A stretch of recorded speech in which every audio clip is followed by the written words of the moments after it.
Hey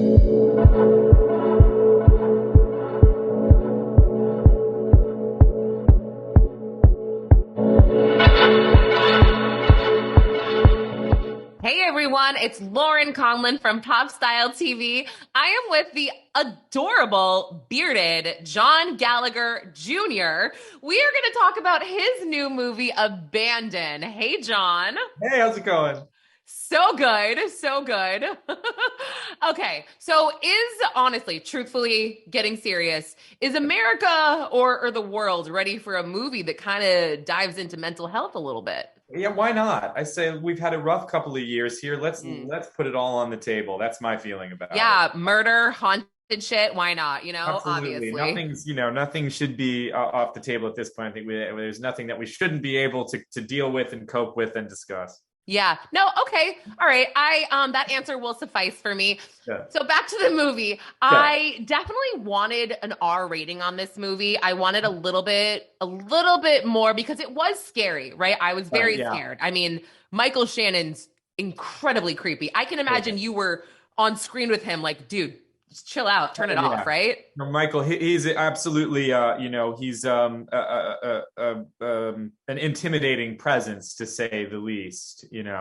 I mean, I've known Michael for years. We did a play together actually years ago, and so I know him really well. Thankfully, if I had just been meeting him on this set, I think I would have probably, sent myself home for the day because I That's would have been really too freaked funny. out. Yeah, he's very, very intense on screen where you have this you have like when you come into the picture, you almost feel like a comfort. You know what I mean? Like Right, you're right. very good at, well, you know what I'm saying, right? Like it's comforting when we see you around because we just feel we're on edge the whole time, and then we see you and we're like, okay, I feel a little bit I think better, my, my my character is trying so hard to be like a calming presence and to be nurturing and nourishing to his family and to take care of his wife and to take care of his child. And he is I think kind of the beacon in the film. He's striving the whole time to kind of do the right thing and keep everybody happy. It gets dicey and difficult for him in the end, but he definitely struggles to be a caretaker.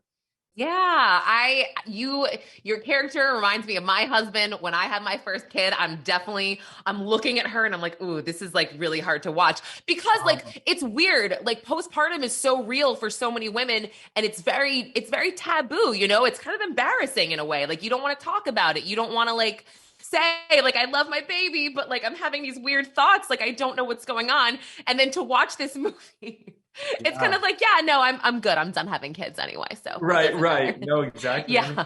I think But the anyway, way have you watched the movie start to finish yet?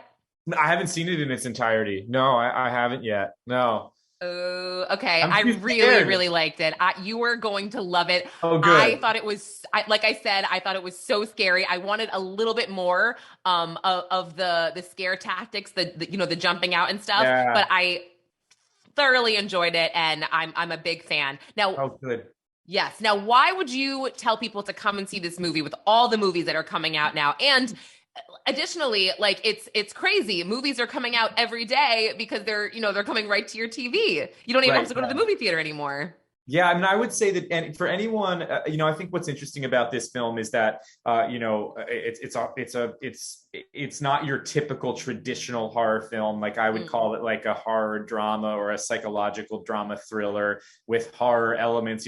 It starts one way. You're always thinking that you know where the film is going, but it's kind of constantly leading you down these strange kind of dead ends and then subverting the genre and changing into like almost like a different film without being manipulative, because I do think you want to feel like you're kind of in Emma's character's headspace. And so there's a Yeah. point where you become very unsure of your footing in the film. And I just thought it was such a fresh and interesting take on the genre. Obviously, I love all kinds of horror movies, and I've done straight up slasher flicks and sci-fi horror movies, and Yeah. really gross out kind of blood and guts horror films. But I liked how this one kind of almost reminded me of like a character driven drama that just so happened to Yes, I turn agree to with like a you. Not to nightmare. interrupt you, sorry, but I do Yeah. feel like they spent a lot of time on the characters, which Mhm. I appreciate because a lot of the time, in these type of movies, we don't get that. Don't have the So, time to. anyway, John, You're awesome. I loved you in the Newsroom. I had such a crush on you in that. Like literally, I thought I liked you during Spring Awakening because I live in Manhattan and I went to college here. I was a huge fan of you in that.